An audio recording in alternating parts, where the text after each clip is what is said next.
BSNL നെറ്റ്വർക്കിനെ കുറിച്ച് ഇപ്പോൾ പരാതി പ്രളയമാണ്. വിളിച്ചാൽ കിട്ടുന്നില്ല, കിട്ടിയാൽ തന്നെ കോൾ കട്ടാകുന്നു, പറയുന്നത് കേൾക്കുന്നില്ല. ഇത്തരം പരാതികൾ BSNL ഉപഭോക്താക്കൾ പറയാൻ തുടങ്ങിയിട്ട് മാസങ്ങളായി. 4G ടവറുകൾ സ്ഥാപിക്കുന്നതിനെ തുടർന്നുള്ള പ്രശ്നങ്ങളാണ് ഇതെന്നാണ് അധികൃതരുടെ വിശദീകരണം. BSNL സിം ഉപയോഗിച്ച് കോൾ ചെയ്യുമ്പോഴുള്ള പ്രശ്നങ്ങൾ നിലവിൽ കൂടിയിട്ടുണ്ടെന്നാണ് BSNL customer care toll free നമ്പറിലേക്ക് വിളിക്കുന്ന ഭൂരിഭാഗം ഉപഭോക്താക്കളുടെയും പരാതി. ആദ്യ വിളിയിൽ പലപ്പോഴും കിട്ടുന്നില്ല. ഡയൽ ചെയ്ത് കണക്ട് ആയാൽ ആരെങ്കിലും ഒരാൾ പറയുന്നത് മാത്രമേ പലപ്പോഴും കേൾക്കാൻ കഴിയാറുള്ളൂ.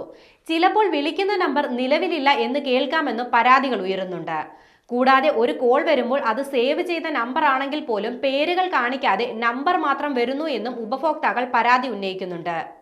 4G ടവറുകളുടെ സ്ഥാപിക്കലും അവയുടെ ട്രയലുകളും തകൃതിയായി നടക്കുന്നതിനാലാണ് കോളുകളിൽ ചില പ്രശ്നങ്ങൾ ഉണ്ടാകുന്നത്.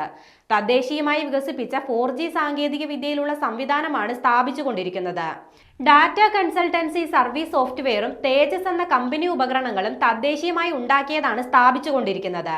ഇതിന്റെ ഭാഗമായി നെറ്റ്വർക്കിലും വലിയ മാറ്റങ്ങൾ വരുത്തുന്നുണ്ട് എന്നാണ് അധികൃതർ വ്യക്തമാക്കുന്നത്. രാജ്യത്ത് 2G, 3G, 4G എന്നീ സേവനങ്ങൾ ഒരേ സമയത്ത് കൈകാര്യം ചെയ്യുന്ന കമ്പനി BSNL മാത്രമാണ്. എന്നാൽ 3Gയുടെ സേവനം നിലവിൽ ആവശ്യമില്ലാത്തതിനാൽ അത് നിർത്താനുള്ള നടപടികളും ഉണ്ടാകും. എന്നാൽ 2G സേവനം നിലനിർത്താനാണ് തീരുമാനം. സ്മാർട്ട് ഫോൺ അല്ലാത്തവ ഉപയോഗിക്കുന്ന നല്ലൊരു ശതമാനം ആളുകളുടെ കൈവശവും 2G സേവനത്തിന് ഉതകുന്ന കീപാഡ് ഫോണുകളാണ്. വോയിസ് കോളിന് മാത്രമുള്ള പ്രത്യേക താരിഫ് ഉണ്ടാക്കണമെന്ന ട്രായ് നിർദ്ദേശം നടപ്പാക്കാൻ ഒരുങ്ങുന്ന BSNLന് 2G നിലനിർത്തിയാൽ വ്യക്തതയുള്ള വോയിസ് സേവനം നൽകാനാവുമെന്ന കണക്കുകൂട്ടലുമുണ്ട്.